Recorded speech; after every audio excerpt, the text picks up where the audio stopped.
अ,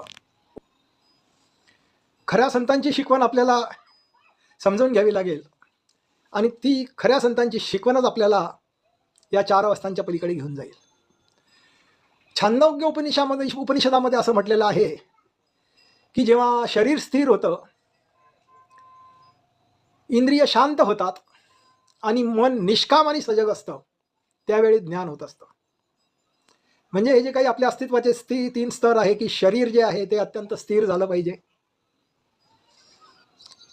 इंद्रिय जी आहेत 5 इंद्रिय ती शांत झाली पाहिजे आणि आपलं मन सजग निष्काम झालं पाहिजे.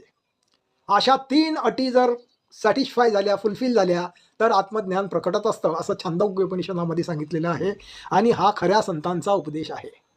आता हे कसं करायचं हे आपल्याला शोधावं लागेल. हे कोणीही आपल्याला शिकवू शकत नाही.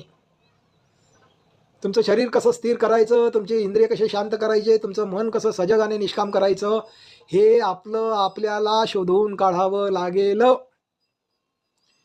अगदी बुद्ध, कृष्णमूर्ती आणि माऊली जरी आपल्या समोर येऊन बसले तरी ते आपलं मन सजग आणि निष्काम करू शकत नाही, ते आपले इंद्रिय शांत करू शकत नाही आणि ते आपलं शरीरही स्थिर करू शकत नाही.